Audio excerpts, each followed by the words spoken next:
তো রাসেল ভাই যে বিষয়টি আপনি নিয়ে এসেছেন সেটি হচ্ছে এই গণভোট। তো গণভোট নিয়ে আসলে একটি গান গণভোটের সাথে খুব প্রাসঙ্গিক। চিরকুট ব্যান্ডের একটি গান আছে যে দুনিয়া, সম্ভবত গানটার নাম, গানের নাম সঠিক ভুল হতে পারে আমার। ওই গানের একটা মানে অংশ ছিল যে যা দেখছো তা তা না, সব দেখাই জানা না, এক দুনিয়া ফানা ফানা আর এক দুনিয়া যাওয়া মান।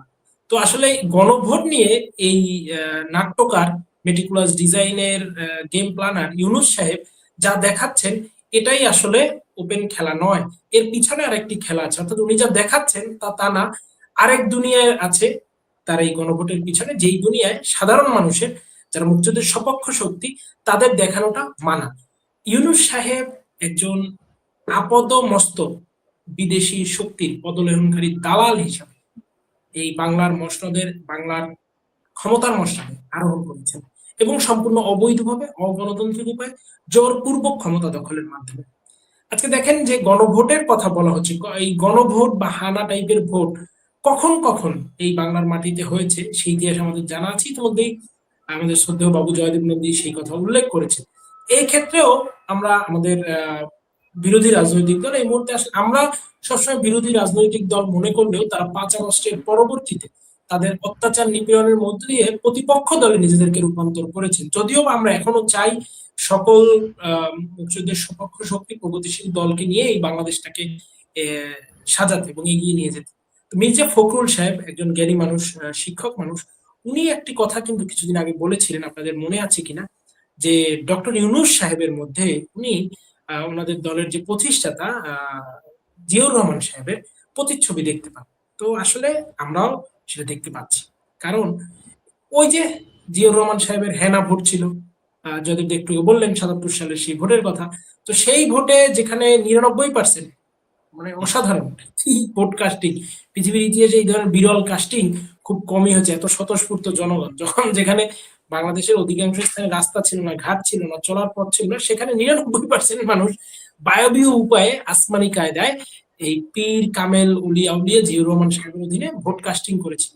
তো আবারও সেই হানা ভোট, এবারে সেই জিয়াউর রহমানের প্রতিচ্ছবি, যার মধ্যে বিএনপি মহাসচিব শ্রদ্ধেয় মির্জা ফখরুল সাহেব দেখতে পাচ্ছেন, সেই ইউনুস সাহেব আবারও প্রায় ৫০ বছর পরে এসে, অর্ধ শতাব্দী পরে এসে সেই হানা ভোট আয়োজন করতে যাচ্ছেন। তো যেই প্রতিচ্ছবি উনি দেখতে পাচ্ছেন, সেই প্রতিচ্ছবির বাস্তবায়ন হচ্ছে কিনা এটি আসলে বোঝা যাবে পুরোপুরি ইউনুস সাহেব সেই প্রতিচ্ছবিটি বাস্তবায়ন করছে কিনা, এটি প্রতিফলিত হবে এই হানা ভোট কাস্টিং এর উপরে, যে কত পার্সেন্ট উনি কাস্টিং দেখান।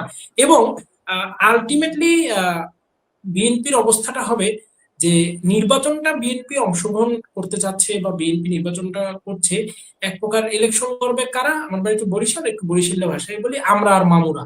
বিএনপি মনে করতেছে এই জায়গাটায় মামু হচ্ছে তারা, তাদের ভাগ্নি হচ্ছে জামাত, জামাতকে নিয়ে তারা ইলেকশন করবে, আর নানা হচ্ছে ইউনুস সাহেব, যিনি মামু ভাগ্নের মধ্যে খেলাটা পাতিয়ে দিচ্ছে। কিন্তু আমার কেন জানি মনে হয়, আমি জানি না, আল্লাহ এই দুঃসহ দৃশ্য অবলোকন না করা, যে কেন জানি মনে হয় শেষ পর্যন্ত মামু হয়ে যাবে জামাত আর ভাগ্নে হয়ে যাবে বিএনপি। ইউনুস সাহেব যে মেটিকুলাস ডিজাইন নিয়ে আগাচ্ছেন এবং এই ১.৫ বছর বাংলাদেশের যে পথ পরিক্রমা, সকল সেক্টরে আমরা দেখেছি জামাতিদের পদায়ন, জামাতিদের স্থান দেওয়া, তাতে আমার কাছে কেন জানি মনে হয় শেষ পর্যন্ত গিয়ে এই হা না অমুক তমুক ভোট খেলাধুলায় গিয়ে শেষ পর্যন্ত জামাতকে মামা আর বিএনপি কে ভাগ্নে বানিয়ে ইউনুস সাহেব ওনার নানার রোলটা একদম পারফেক্টলি বাস্তবায়ন করবে। তো আমি বিএনপির ভাইদের এখনো সচেতন করব, আমাদের দলের পক্ষ থেকে আমাদের ভবিষ্যৎ আইকন, আমাদের তরুণ প্রজন্মের স্বপ্নদ্রষ্টা সজীব ওয়াজেদ জয় কিন্তু টেকনিক্যাল অনেক ভাবে আপনাদেরকে মেসেজ দিয়েছেন। উনি স্পষ্ট বলেছেন যে বিএনপি আমাদের রাজনৈতিক প্রতিপক্ষ, আমরা তাদেরকে শত্রু মনে করি। তো এই বার্তাটি আপনারা কতটুকু ধরতে পেরেছেন জানি না, এখনো সময় আছে, এখনো নিজেদের জায়গাটা বুঝতে চেষ্টা করুন এবং বাস্তব পরিস্থিতি বুঝতে পারুন, এবং আহ রাজনৈতিক সমঝোতা দেশকে রক্ষার পথ এখনো খোলা আছে। আপনাদের যে রাজনৈতিক ভরাডুবি, রাজনীতির যে স্থায়ী বিসর্জন, সেখান থেকে কিন্তু আপনাদেরকে রক্ষা করার দায়িত্ব, সিদ্ধান্ত আপনাদেরকেই নিতে হবে। আমাদের কিছুই হবে না। দেখেন, আওয়ামী লীগের এই ধরনের ক্রাইসিস আওয়ামী লীগ ফেস করতে করতে আসছে। আওয়ামী লীগের ইতিহাসই হচ্ছে ক্রাইসিসের ইতিহাস। শেখ হাসিনা ৭৫-এর পরবর্তী সময় ৮১-তে দেশে ফিরে আসার পর তার পিতার রেখে যাওয়া এই দলকে কয়েক ভাগে ভেঙে ফেলা হয়েছে, ভাঙার চেষ্টা করা হয়েছে। শেখ হাসিনা তার কর্মীদের নিয়ে, আওয়ামী লীগের প্রকৃত শক্তিকে নিয়ে একদম অটুট ছিলেন শেষ পর্যন্ত। শেখ হাসিনা এই দেশকে আলোর ধারায় ফিরিয়েছিলেন। সুতরাং শেখ হাসিনাকে যেহেতু ওই স্রষ্টা, এত বড় মেটিকুলাস ডিজাইনের মাধ্যমে তাকে হত্যা চেষ্টার পর বাঁচিয়ে রেখেছেন। সুতরাং শেখ হাসিনা ফিরবেনই, সদর্পেই ফিরবেন, স্বমহিমায় ফিরবেন, আপন আলোয় ভাস্বর হয়ে ফিরবেন। এবং শেখ হাসিনা নামক বাংলার ভাগ্যাকাশে সেই ঝলমলে সূর্যের আলোয় বাংলার বর্তমান আকাশে যে ইউনুস এবং এই অবৈধ অপশাসনের কালো মেঘ ঘন ঘটায় জমজমাট হয়ে রয়েছে, সেই সকল মেঘ কেটে গিয়ে বাংলা পুনরায় উন্নয়ন, সমৃদ্ধি, অগ্রযাত্রা, নিরাপত্তা, সুশাসনের যে রৌদ্রোজ্জ্বল দেশ, সুজলা সুফলা শস্য শ্যামলা দেশ এবং আধুনিক উন্নত দেশ হওয়ার পথে শেখ হাসিনার নেতৃত্বে অগ্রসরমান ছিল, সেই অগ্রসরতা পুনরায় শুরু হয়। এবং আবারও বাংলার মানুষ সমস্বরে তরুণ প্রজন্মকে নিয়ে শেখ হাসিনার যে সামনের অগ্রযাত্রা হবে, সেই অগ্রযাত্রা দেখে জোরে জোরে গানের সুরে স্বাগত জানিয়ে বলবে, ওই দেখো নতুনের কেতন হবে, ওই দেখো নতুনের কেতন হবে। শেখ হাসিনা হচ্ছেন এমন একজন কারিশমাটিক লিডার, যিনি সকল প্রজন্মের সাথেই নিজেকে তারুণ্যের সাথে মিলিয়ে দিয়ে দেশটাকে এগিয়ে নিয়ে যাওয়ার সুযোগ রাখেন এবং স্বপ্ন দেখেন এবং সেই মানসিকতাকে ধারণ করেন। মানে মালয়েশিয়ার মাহাতির মোহাম্মদের মতো একজন অবিসংবাদিত নেতা আমরা এই দেশে পেয়েছি এবং তিনি এখনো আছেন। হয়তোবা বর্তমানে যে ক্রাইসিস, সংকট বা যে সময়টি চলছে, সেটি হয়তোবা একটি অন্তর্বর্তীকালীন পরীক্ষামূলক সময়। এই পরীক্ষা শেখ হাসিনার জীবনে বারবার এসেছে।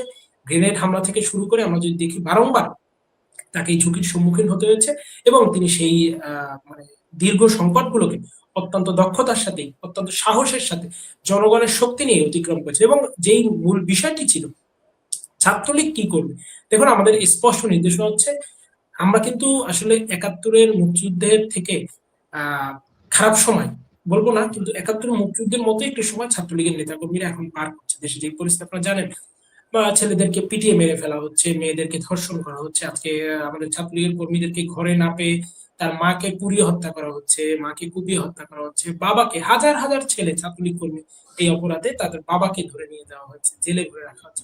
তো এই অবস্থায় ছাত্রলীগের কর্মীরা কিন্তু যে কোনো ধরনের একদম অন রেকর্ড বলছি, মানসিক প্রস্তুতি নিয়েছে দেশকে রক্ষা করার জন্য। শেখ হাসিনা কখনোই দেশকে গৃহযুদ্ধের দিকে ঢেলে দিতে চান না। তিনি যদি চাইতেন, ওই ৫ আগস্টেও এই দেশে অনেক কিছু হতো, তিনি চান। তিনি সবসময় দেশের মানুষের কথা চিন্তা, তার পিতার মতো, আসলে তো রক্ত কথা বলে, ব্লাড ম্যাটার্স। তো শেখ হাসিনা তার পিতার মতোই এদেশের মানুষকে ভালোবাসেন, সবাইকে নিয়ে দেশটাকে সুন্দরভাবে গুছিয়ে চলতে চান।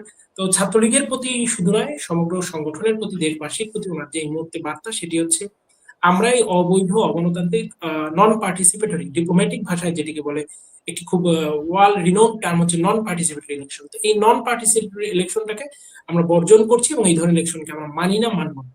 নেত্রীর যে স্পষ্ট বার্তা, সেটি হচ্ছে, ব্যালটে নৌকা থাকবে, আমাদের নির্বাচন করার ন্যূনতম পরিবেশ থাকবে, আমাদের দল নির্বাচন করবে, জনগণ সিদ্ধান্ত নেবে, জনগণ রায় দেবে, জনগণ ফয়সালা করবে কারা এই দেশকে পরিচালনা করে।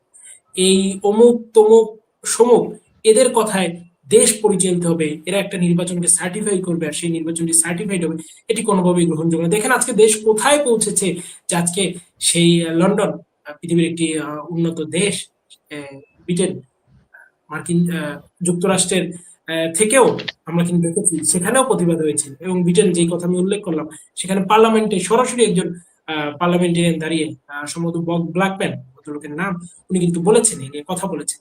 আজকে মার্কিন যুক্তরাষ্ট্রে বিভিন্ন জায়গা থেকে সিনেটররা চিঠি দিচ্ছেন যে it should be participatory election, সকল দলকে নিয়ে একটি নির্বাচন করা উচিত। আজকে পৃথিবীর বিভিন্ন দেশে আমাদের ভিসা কে বন্ধ করে দেওয়া হচ্ছে শুধুমাত্র এই অগণতান্ত্রিক পরিবেশের কারণে। সুতরাং আমরা বলতে চাই, দেশটাকে আর আমরা ছোট না করি, দেশটাকে আর বিশ্বের কাছে শেখ হাসিনা যে উচ্চ মর্যাদার আসলে আসীন করেছিলেন, সেখানে আমরা ছোট না করি এবং এই অবৈধ অগণতান্ত্রিক নির্বাচনকে বর্জন করে, বয়কট করে, একটি অবাধ, সুষ্ঠু, নিরপেক্ষ নির্বাচনের মধ্যে দিয়ে আমরা একটি গণতান্ত্রিক ধারায় ফিরি এবং জনগণ যেই রায় দেবে সেই রায় নিয়ে বাংলাদেশ আওয়ামী লীগ দেশে গণতন্ত্র